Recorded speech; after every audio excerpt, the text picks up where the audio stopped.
Hello बच्चों, कैसे हैं आप लोग। तो उम्मीद है कि लॉकडाउन के इस काल में आप सभी लोग ठीक होंगे।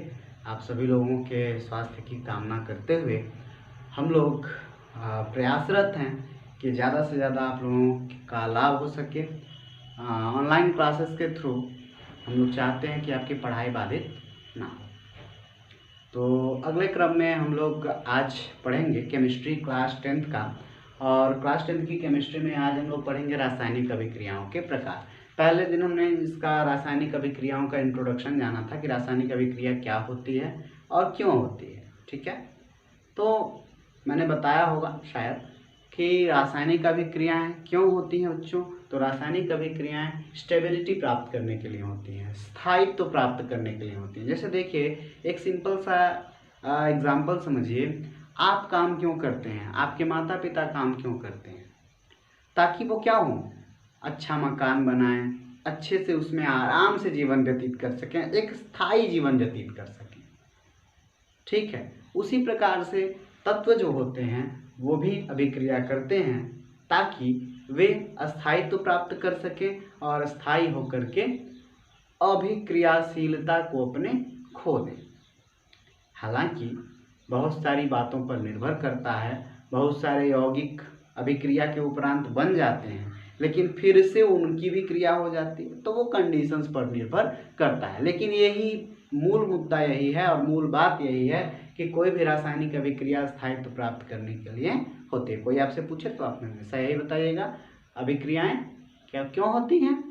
अस्थायित्व प्राप्त करने के लिए, टू बी स्टेबल। ठीक है, चलिए आज हम लोग स्टार्ट करने जा रहे हैं रासायनिक अभिक्रियाओं के प्रकार, टाइप्स ऑफ केमिकल रिएक्शंस, जिसमें सबसे पहला हमारा है कौन? संयोजन अभिक्रिया। संयोजन अभिक्रिया या योगात्मक अभिक्रिया, दो नामों से इसको जाना जाता है। जो भी आप परीक्षा में जैसा भी दिखे आप लिखिए। ठीक है, तो संयोजन नाम से स्पष्ट संयोग होना।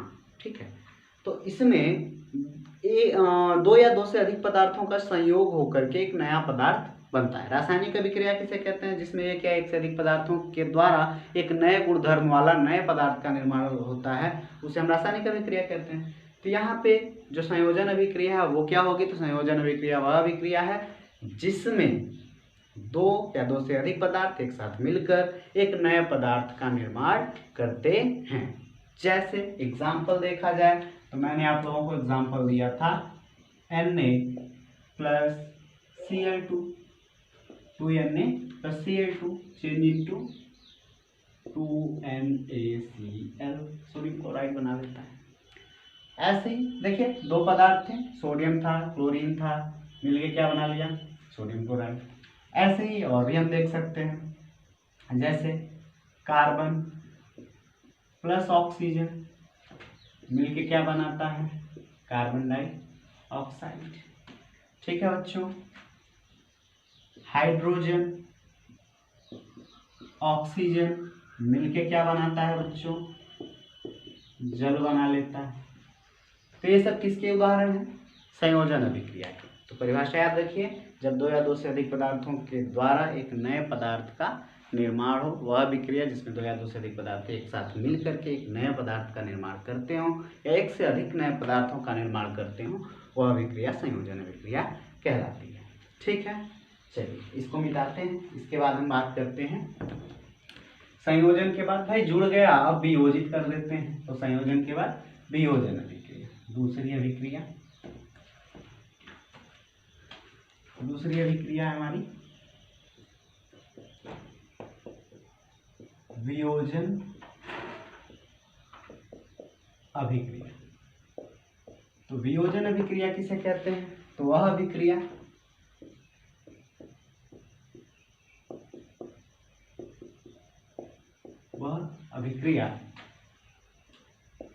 जिसमें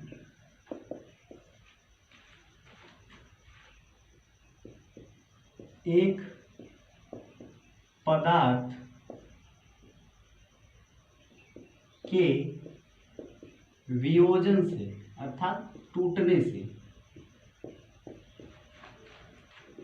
दो या दो से अधिक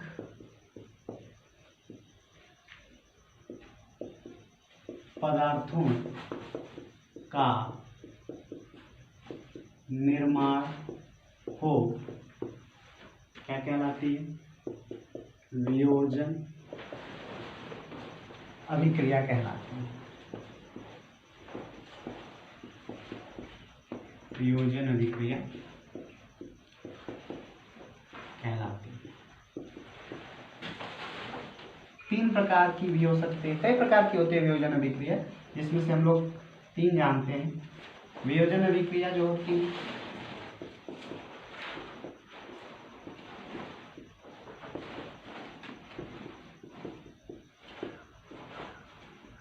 वो 3 प्रकार की। पहला होता है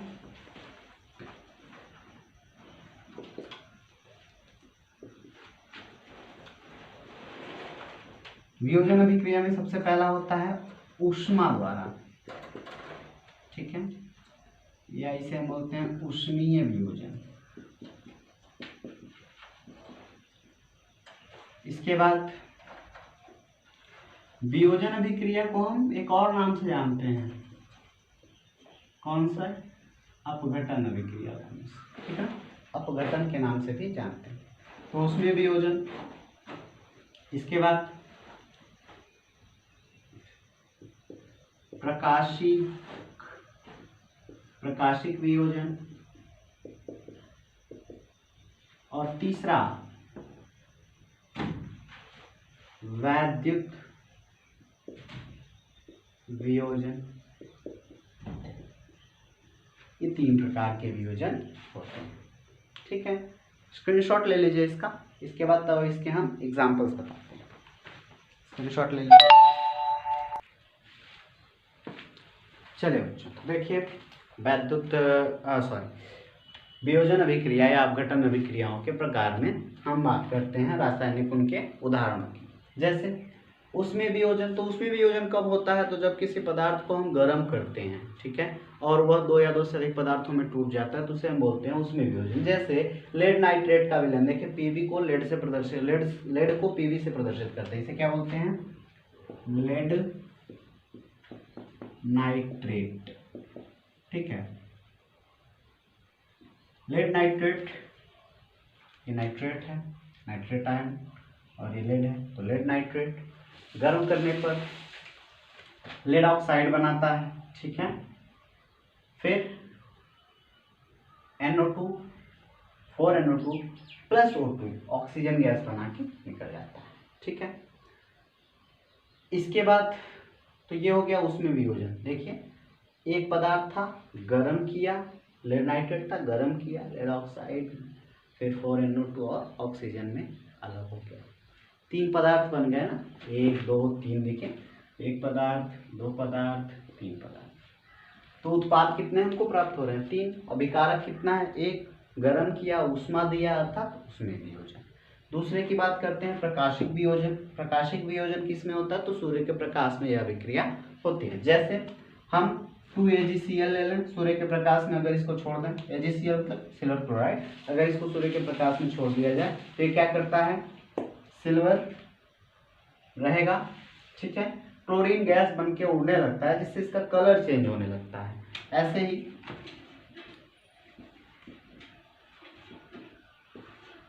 सिल्वर ब्रोमाइड ले लिया जाए और इसको भी सूर्य के प्रकाश में छोड़ा जाए तो होता क्या है? फिर वैसी ही अभिक्रिया होती है, ठीक है, क्लोरीन गैस बाहर निकलती है। देखिए अभिकारक 1 है, उत्पाद कितने मिल रहे हैं हमको? 2। अब होता क्या है? ये पीले रंग का, हल्के पीले रंग का पदार्थ होता है सिल्वर ब्रोमाइड, लेकिन जब सूर्य के प्रकाश में छोड़ दिया जाता है तो ये हल्के भूरे रंग का, मतलब यूं कहें ग्रे कलर, स्लेटी रंग का हो जाता है, ठीक है, भूरा ना कह लीजिए, स्लेटी कह लीजिए, स्लेटी रंग का हो जाता है, ग्रे कलर का। इसके बाद तो प्रकाशिक वियोजन का मतलब सूर्य के प्रकाश में होगा, एग्जाम्पल आपके सामने है। तीसरा वैद्युत अपघटन। वैद्युत अपघटन क्या है या वैद्युत वियोजन क्या है? तो वैद्युत वियोजन में क्या होता है? इस अभिक्रिया में अगर कोई पदार्थ का जलीय विलयन लें और उसमें विद्युत धारा प्रवाहित करें तो अपने आयनों में टूट गया। जैसे NaCl देख लीजिए, NaCl में विद्युत धारा प्रवाहित की गई, एक्वस, AQ का मतलब क्या होता है? एक्वस, एक्वस माने जली, जलीय विलयन NaCl का लिया, उसमें वैद्युत धारा प्रवाहित किया तो Na प्लस यानी सोडियम धनायन और क्लोरीन ऋणायन में टूट गए। तो पदार्थ एक था, टूटा कितने में? 2 में। तो इसे हम बोलते हैं विद्युत वियोजन या वैद्युत अपघटन। स्क्रीनशॉट ले लीजिए एग्जांपल्स का, इसके बाद तब अगले टॉपिक की बात करते हैं। चलिए बच्चों, अगली जो रिएक्शन है हमारे पास वो कौन सी है? तो तीसरे नंबर की रिएक्शन द्विविस्थापन अभिक्रिया। ये द्विविस्थापन अभिक्रिया क्या है? तो बच्चों इसमें होता क्या है, इसमें एक सिंपल सा छोटा सा परिभाषा याद रखिए, आयनों की, इसमें क्या होता है, यहाँ बढ़ा लीजिएगा, इसमें आयनों की अदला बदली होती है। थोड़ा सा बात कंफ्यूजन लग रहा होगा, आयनों की अदला बदली क्या है, एग्जाम्पल देखिए समझ में आएगा। जैसे अगर हम ले लें BaCl2 barium chloride plus barium chloride के साथ हम ले लेते हैं सोडियम सल्फेट Na2SO4। अब देखिए होगा क्या, थोड़ा सा और इधर लिखा जाए, BaCl2 प्लस Na2SO4। इस द्विविस्थापन अभिक्रिया में क्या होता है, आयनों की अदला बदली। देखिए क्लोरीन क्या बनाता है, ऋणायन बनाता है, ठीक है, और सल्फेट क्या बनाता है, ये भी ऋणायन बनाता है, ये भी -2 बनाएगा, यहाँ भी 2 है, ये भी -2 बनाएगा, ठीक है, 2 है इसलिए। अब ये मत समझिएगा आप कि यहाँ पे 4 है तो ये 4 गुना 8 हो जाएगा, नहीं नहीं। इसके साथ है ना सल्फेट आयन कितना बनाता है, -2, क्लोरीन -1 बनाता है, 2 था तो -2, ठीक है ना, और ये सल्फेट पूरा -2 आयन।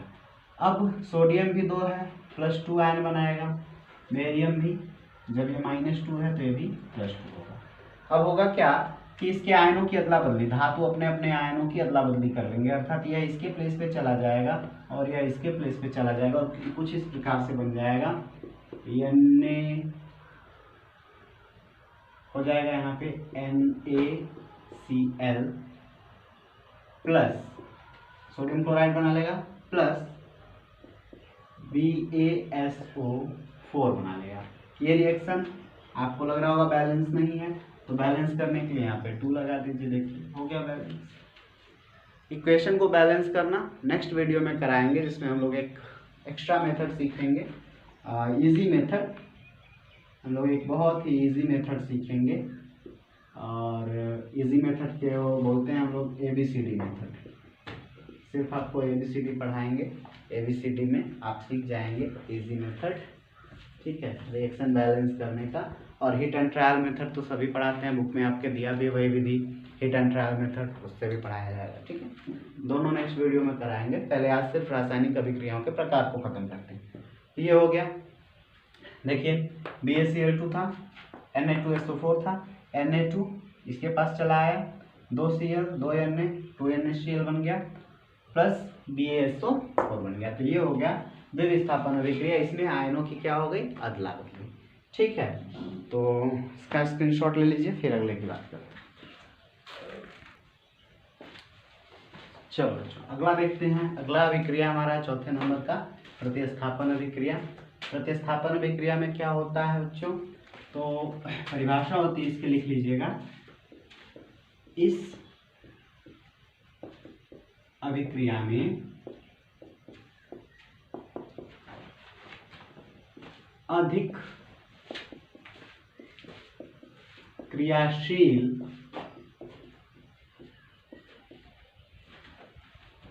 पदार्थ, एक्चुअली वो धातु होता है, कम क्रियाशील पदार्थ को प्रतिस्थापित कर देता है।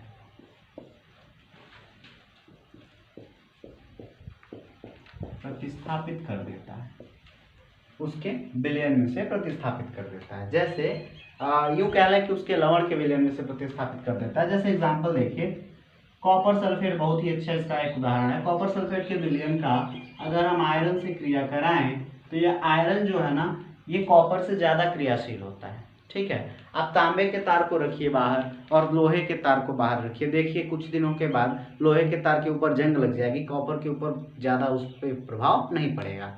मतलब क्या हुआ, कॉपर आयरन से कम क्रियाशील है और आयरन क्या है, ज़्यादा क्रियाशील। ये क्रियाशीलता का क्रम आप कहाँ पढ़ेंगे, तो वैद्युत रासायनिक श्रेणी जब आप लोगों को पढ़ाई जाएगी तो वहाँ वैद्युत रासायनिक श्रेणी धातु और अधातु चैप्टर जब पढ़ेंगे उसमें और धातु कर्म पढ़ेंगे तो उसमें आप लोगों को पढ़ाया जाएगा, जिसमें आपको धातुओं के क्रम का एक मैं शॉर्ट ट्रिक भी बता दूंगा कैसे याद करना है। ठीक है, बहुत सारे शॉर्ट ट्रिक हैं यूट्यूब पर, बहुत सारे चैनल्स पर अवेलेबल भी होंगे, लेकिन हमारा मेन उद्देश्य वो तो है नहीं। हमारा यूट्यूब से छाने का या पढ़ाने का उद्देश्य नहीं, मेरा सिर्फ उद्देश्य है जितने भी बच्चे इस समय स्कूल नहीं जा पा रहे हैं, कोचिंग इंस्टीट्यूशन के बंद हैं सारे, तो वो क्या करे, घर पे पढ़ाई कर ले बस उसके लिए। और वो भी ज़्यादातर यूट्यूब चैनल पर आपको लोगों को इंग्लिश मीडियम मिलेंगे, हिंदी मीडियम वाले कम ही मिलते हैं, तो हम इसीलिए स्टार्ट किए ताकि हिंदी मीडियम में आपको जानकारियाँ दे सकें। तो इसीलिए सब्सक्राइबर बढ़ाने की कोई ज़रूरत नहीं है, जितने भी बच्चे हों आप लोग शेयर बस करिए आपस में और सभी बच्चों तक पहुंचाइए वीडियो को, ताकि सभी लोग लाभान्वित हो सकें। जितने भी पढ़ाए हुए मेरे बच्चे थे या फिर जो भी आप लोगों के अगल बगल के हैं जो इस समय क्लास नहीं कर पा रहे, जिनके पास पढ़ाई के संसाधन नहीं, ऐसे बहुत सारे बच्चे हैं जो 9th से सीधे भी 10th में आए भी नहीं थे, एग्ज़ाम भी नहीं हुआ था उनका और बुक नहीं खरीद पाए। अब मार्केट से बुक लेने में भी दिक्कत है, तो अभी बुक नहीं है जब तक, तब तक आप पढ़ाई करिए और सारे टॉपिक्स आपको क्लियर कराए जाएंगे, सारे टॉपिक पढ़ाएंगे। बुक नहीं है कोई दिक्कत नहीं है, आप जितना भी बताया जाए उसको नोट करिए और नोट बना के पढ़िए। वीडियो को एक बार दो बार देखिए और जहाँ भी ना समझ में आए कमेंट बॉक्स में आप पूछिए। ठीक है, चलिए। तो प्रतिस्थापन अभिक्रिया मतलब क्या हुआ कि यह वाला जो है पदार्थ, यह धातु, यह ज़्यादा क्रियाशील होता है कॉपर से, तो ये क्या करता है, इसको एक थप्पड़ मारता है और कहता है भाग जा। मतलब थप्पड़ नहीं मारता, इसके हाथ पैर तो है नहीं, ठीक है, हाथ पैर तो है नहीं, थप्पड़ नहीं मारेगा, लेकिन फिर भी ये क्या करता है, अधिक क्रियाशील है ना, तो इसके साथ क्रिया कर लेता है और इसको भगा देता है यहाँ से। तो भगाता है तो क्या बन जाता है, ferrous sulphate FeSO4 plus copper, copper अलग हो जाता है। ऐसे इसके और भी एग्जाम्पल्स हैं, जैसे कॉपर सल्फेट का ही है, कॉपर सल्फेट बहुत कम क्रियाशील होता है ना और अन्य चीज़ें, जैसे इसके साथ लेड ले लिया जाए, ठीक है, या फिर जिंक ले लिया जाए तो बना लेता है ZnSO4 प्लस Cu। ठीक है, ऐसे लेड के साथ भी यही रिएक्शन करता है, जिंक भी इसका स्थान ले लेता है, इसको भगा देता है थप्पड़ मार के। ठीक है बच्चों, तो इसका स्क्रीनशॉट ले लीजिए प्रतिस्थापन अभिक्रिया का। इसके बाद तब अगले की बात करते हैं ऑक्सीकरण अपचयन अभिक्रिया की। चलिए बच्चों, अगले की बात करते हैं हम लोग, जिसका नाम है ऑक्सीकरण अपचयन अभिक्रिया या फिर उपचयन अपचयन अभिक्रिया या फिर रेडॉक्स अभिक्रिया। सोचिए, तीन तीन नाम है। तो ऑक्सीकरण को उपचयन भी कहते हैं, ठीक है, और इस टोटल को ऑक्सीकरण अपचयन या उपचयन, ऑक्सीकरण की जगह क्या हो गया, उपचयन अपचयन अभिक्रिया या फिर रेडॉक्स अभिक्रिया। एक्चुअली रेडॉक्स कहाँ से बना तो मैं बता दूं, ऑक्सीकरण की इंग्लिश होती है ऑक्सीडेशन, ठीक है, और अपचयन की होती है रिडक्शन। ठीक है बच्चों, ये होता है ऑक्सीडेशन और रिडक्शन। अब हुआ क्या कि इसका रेड और इसका ऑक्स निकाल दिया गया, तो क्या बन गया, रेड और ऑक्स, तो क्या बन गया, रेडॉक्स रिएक्शन। चलिए, ये छोटी सी बात थी कि रेडॉक्स क्या होता है, ठीक है, तो जान लीजिए रेडॉक्स का मतलब क्या है, रेड और ऑक्स, रिडक्शन ऑक्सीडेशन दोनों। एक्चुअली जो भी अभिक्रियाएं होती हैं, जितनी भी अभिक्रियाएं होती हैं, वो सारी की सारी रेडॉक्स अभिक्रियाएं ही होती हैं। जान के अच्छा लगा, क्या आश्चर्य हुआ, आश्चर्य हुआ। चलिए भी देखते हैं। तो ये तो बात हो गई रेडॉक्स कहाँ से आया, और सारी जितनी भी अभिक्रियाएं होती है सबकी सब रेडॉक्स होती हैं। ऑक्सीकरण अपचयन अभिक्रिया में या रेडॉक्स अभिक्रिया में, सॉरी ये भी मिटा दिया मैंने, रेडॉक्स अभिक्रिया में क्या होता है कि किसी एक पदार्थ के पास ऑक्सीजन की वृद्धि होती है, ऑक्सीजन बढ़ता है, ठीक है, और दूसरे पदार्थ के पास ऑक्सीजन की कमी होती है। जैसे मान लीजिए यहाँ A है प्लस B है, मिल के बनाया C और D, ठीक है, या फिर यूं कहें AB रहने दीजिए, A प्लस B। इस बंदे के पास ऑक्सीजन था, इस बंदे के पास हाइड्रोजन था, ठीक है, इसके पास क्या था, ऑक्सीजन, इसके पास हाइड्रोजन। अब हुआ क्या कि यहां से यह ऑक्सीजन निकल के बी के पास चला गया, ठीक है, और ये हाइड्रोजन निकल के ए के पास आ गया, तो क्या हो जाएगा, ऐसा कुछ बनेगा, बनेगा ना। तो देखिए एक के पास नहीं, एक के पास ऑक्सीजन की क्या हो गई, कमी, देखिए ऑक्सीजन गायब हो गया ना, तो ऑक्सीजन की कमी, और दूसरे के पास ऑक्सीजन की क्या हो गई, वृद्धि, ठीक है। इसी चीज को हम कहते हैं ऑक्सीकरण। क्या कहते हैं, ऑक्सीकरण। बात समझ आई? चलिए अभी हम इसको एग्जांपल से समझते हैं। पहले परिभाषा लिखिए, वह अभिक्रिया जिसमें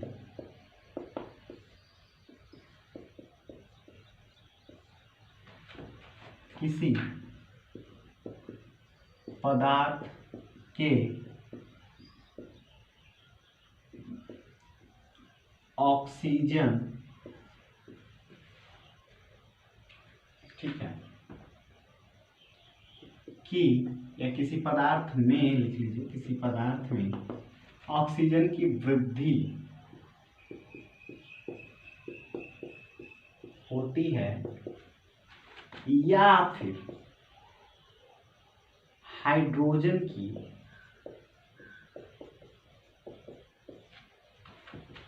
ऑक्सीजन की वृद्धि या फिर हाइड्रोजन की कमी होती है, तो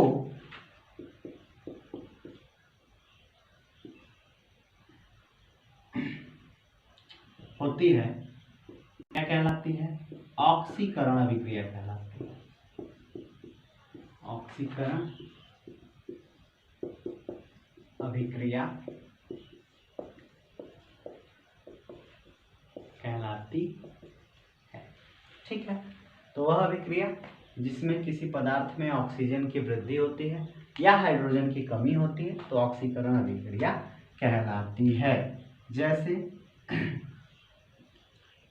2Cu कॉपर ले लिया और इसके बाद ऑक्सीजन से इसका क्रिया करा दिया, ठीक है, तो क्या बना लेगा, 2Cu कॉपर ऑक्साइड। देखिए कॉपर के पास पहले ऑक्सीजन था नहीं, ऑक्सीजन से क्रिया कर लिया तो क्या हो गया, इसका ऑक्सीकरण, ऑक्सीजन की वृद्धि हो गई, ऑक्सीजन की क्या हो गई, वृद्धि हो गई। इसे ही हम क्या बोलते हैं, ऑक्सीकरण अभिक्रिया। कभी कभी ऐसा भी होता है कि वहाँ पे हाइड्रोजन की कमी हो जाती है, ठीक है, तो वहाँ भी क्या होता है, ऑक्सीकरण अभिक्रिया। CO, अब देखो मार्कर भी ठीक चल रहा होगा, प्लस H2 रिएक्शन होती है तो बनाता है Cu प्लस H2O जला, ठीक है। अब हुआ क्या, देखिए बच्चों, कॉपर के पास ऑक्सीजन था, यहाँ कॉपर के पास ऑक्सीजन नहीं है, इसका मतलब कॉपर के पास से ऑक्सीजन गया, कॉपर के पास से ऑक्सीजन गया, तब ऑक्सीकरण कैसे हुआ, यहाँ तो चला गया, बात हो रही है ऑक्सीजन बढ़ना चाहिए, यहाँ जा रहा है।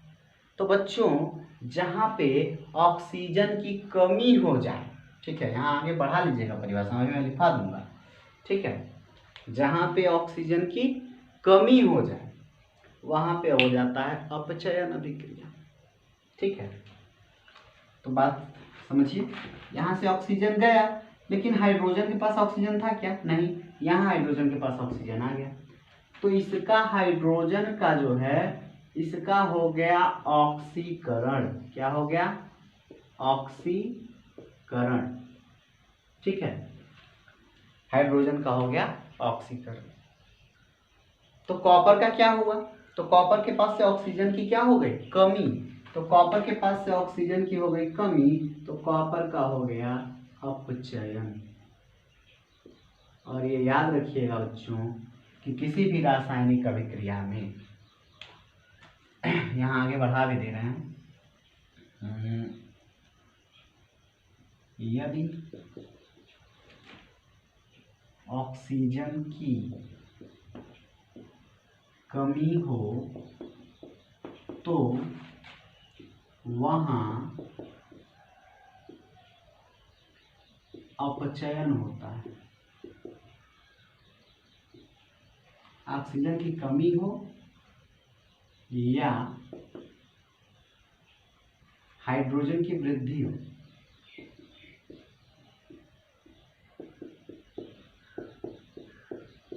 तो वहाँ अपचयन होता है, या उस अभिक्रिया उस पदार्थ का अपचयन होता है। बात समझिए, ऑक्सीकरण में क्या होता था? ऑक्सीजन की वृद्धि, हाइड्रोजन की कमी। ठीक है, और अपचयन में क्या होता है? हाइड्रोजन की वृद्धि, ऑक्सीजन की कमी। सेम एकदम उसका रेसिप्रोकल, उल्टा होता है। ठीक है, तो यहाँ देखिए, कॉपर के पास ऑक्सीजन था, यहाँ नहीं है, कॉपर के पास से ऑक्सीजन गया, कॉपर के पास से ऑक्सीजन गया, तो ऑक्सीजन की कमी हुई, तो क्या हो गया? अपचयन। ऑक्सीजन की कमी हो तो अपचयन। अगर ऑक्सीजन की वृद्धि हो जाए तो ऑक्सीकरण। ये हो गया ऑक्सीकरण। अपचयन को उपचयन भी कहते हैं। और बच्चों एक चीज और याद रखना, नोट लिख लेना कि सभी रासायनिक अभिक्रियाओं में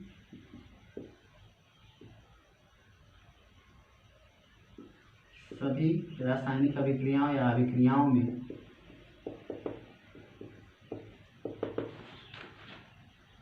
ऑक्सीकरण व अपचयन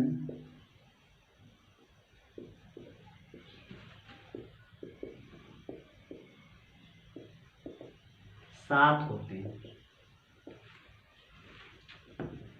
यानी एक पदार्थ का ऑक्सीकरण होता है तो दूसरे का अपचयन। ठीक ना? तो ये हो गया पूरा तोड़ इसका। ठीक है, तो ये हो गया ऑक्सीकरण अपचयन अभिक्रिया, रासायनिक अभिक्रियाओं का आखिरी प्रकार। ठीक है, इसमें क्या होता है एक बार और देख लीजिए कि वह अभिक्रिया जिसमें किसी पदार्थ के साथ या किसी पदार्थ में ऑक्सीजन की क्या हो जाए? वृद्धि हो जाए और हाइड्रोजन की कमी हो जाए तो उसे ऑक्सीकरण अभिक्रिया कहते हैं। और यदि ऑक्सीजन की कमी और हाइड्रोजन की वृद्धि हो जाए तो उसे अपचयन अभिक्रिया कहते हैं। यहाँ उसके एग्जाम्पल है, कॉपर के पास ऑक्सीजन था नहीं, आ गया तो इसका ऑक्सीकरण हो गया। यहाँ कॉपर के पास ऑक्सीजन था लेकिन यहाँ गायब हो गया तो अपचयन हो गया। हाइड्रोजन के पास ऑक्सीजन नहीं था तो यहाँ पे ऑक्सीजन की वृद्धि हो गई तो यहाँ ऑक्सीकरण हो गया। और भी इसके एग्जाम्पल है, किताब में देखिएगा, याद करिएगा इसके एग्जाम्पल, स्क्रीनशॉट ले लीजिए। फिर इसके बाद इसके कुछ प्रयोग पढ़ते हैं। देखो बच्चों, उपचयन और अपचयन अभिक्रियाओं का दैनिक जीवन में क्या उदाहरण है, इसका क्या प्रयोग है। तो देखिए, आप देखते होंगे चिप्स का पैकेट, चिप्स खरीदे हैं, खाए हैं, सभी लोग खाए हैं, ऐसा थोड़े है। कौन सा अंकल चिप्स, तो कुरकुरे बहुत खाते हो ना, नहीं खाना चाहिए ज़्यादा। चिप्स का पैकेट जो होता है,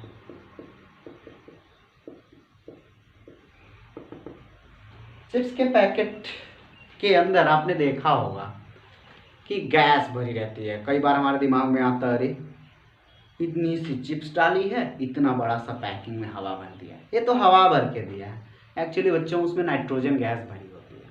देखो, कोई भी तेल या वसा युक्त अगर कोई पदार्थ है, चिप्स किस में बनता है? छनाता है। छनाई किस में होती है चिप्स की? फ्राई किस में किया जाता है? तला किस में जाता है? तेल। तो कोई भी तैलीय वसा युक्त पदार्थ अगर होता है, ठीक है, तो वो ऑक्सीजन से बड़ा तेजी से क्रिया कर लेता है। ठीक है, आप देखते होंगे खूब बढ़िया सब्जी बना के और उसके बाद से उसको खुला छोड़ के रख दीजिए, एक दिन के बाद वो कैसा हो जाता है? खट्टा खट्टा सा, उसमें से स्मेल आने लगता है, गंदा हो जाता है ना, कहते हैं लोग भोजपुरी में अरुआ आ गया है। तो चिप्स का पैकेट के अंदर नाइट्रोजन गैस भरी जाती है, उसमें से ऑक्सीजन निकाल दिया जाता है ताकि वह ऑक्सीजन से क्रिया ना कर सके। ठीक है, वह ऑक्सीजन से ना क्रिया कर सके और वह सुरक्षित रह सके ज़्यादा समय तक। ठीक है, चिप्स के पैकेट में इसीलिए हवा भरी जाती है। और कौन सी हवा भरी जाती है बच्चों? नाइट्रोजन गैस भरी जाती है। ठीक है, तो सबसे पहला उदाहरण यही था आपका विकृत गंधिता।